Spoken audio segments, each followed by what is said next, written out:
আছি, তার মানে বিয়েরই কিছু শ্যুট হয়েছে, কিন্তু রক্তিম ডালির বিয়ে এত ইজিলি হওয়ার কথা নয়। তো কিছু তো একটা ঘটনা ঘটেছে যার জন্য মানে হয়তো বিয়েতে কোনো বাধা বিপত্তি আসবে, কিন্তু সব পেরিয়ে আমরা বিয়ে করব।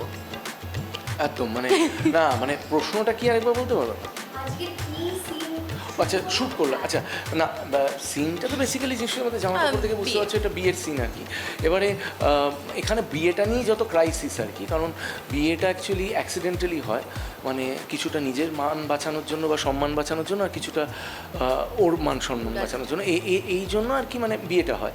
এইবারে বাপের বাড়ি থেকে যেটা হয় আমার মনে হয় সবারই হয়, যারা পালিয়ে বিয়ে করে বা ঝামেলা করে বিয়ে করে বা ঝামেলায় পড়ে বিয়ে করে, আলটিমেটলি বাবা মা রাজি হয়ে যায় আর কি, মানে মানে বাবা মা ক্ষমা করে দেয় আর কি, যে যা করেছো ভুল করেছো চলো এবারে বিয়ে দিয়ে দিই আর কি। আমিও পালিয়ে বিয়ে করেছিলাম, তাই জন্য আমার পার্সোনাল এক্সপিরিয়েন্স, হ্যাঁ পার্সোনাল এক্সপিরিয়েন্স। তারপরে মা বাবা খোঁজে গেছিলো আর বলে ঠিক আছে চলো বিয়ে দিয়ে দিই। তো তাই এখানেও ঠিক তাই হচ্ছে। এই আজকের যে সিকোয়েন্সটা অনেকটা হচ্ছে যে ড্যামেজ কন্ট্রোল, মানে যা হয়ে গেছে হয়ে গেছে, এইবার তোমরা প্রপারলি একটা বিয়ে করে নাও, এইভাবে আর কি মানে আজকের সিকোয়েন্সটা এইভাবেই তৈরি হয়েছে।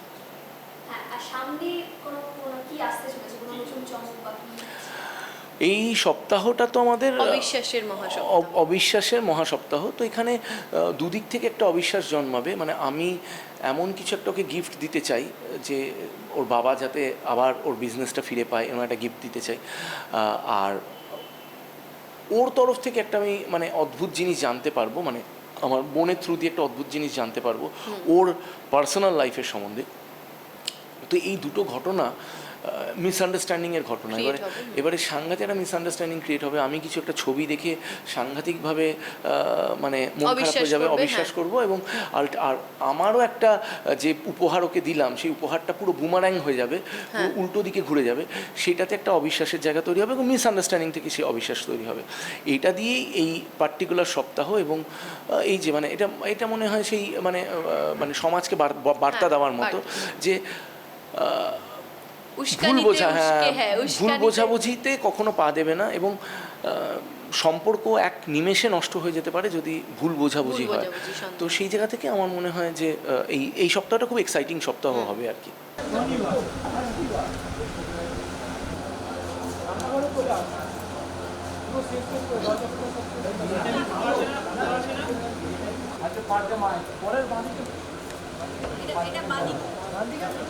মহাপর্ব হচ্ছে, যে মহাপর্বে শেখর মুখার্জি এবং রক্তিম দেববর্মন তারা দুজন এক জায়গায় আসছে। শেখর মুখার্জি যাচ্ছে রক্তিম দেববর্মনের বাড়িতে, রক্তিম দেববর্মন আসছে এদের বাড়িতে। তো তারপরে কি কি হচ্ছে সেটা বলবো না, সেটা মহাপর্বে দেখতে পারবেন আপনারা সবাই। হ্যাঁ, খুব আনএক্সপেক্টেড ঘটনা ডেফিনেটলি, কারণ এই দুজন এক জায়গায় হওয়া মানে কিছু একটা ঘটবে, এটা সবাই জানে আর কি। কী ঘটছে সেটা বলছি না, সেটা যেন দেখতে হবে আপনাদের। টলি ইনসাইটের দর্শকদের জন্য বলবো যে শুভ নববর্ষ, সামনেই নববর্ষ, এবং তার অনেক প্রীতি ও শুভেচ্ছা নেবেন এবং ভালো থাকবেন, সুস্থ থাকবেন, এবং সবাই সাবস্ক্রাইব করবেন এই চ্যানেলটাকে।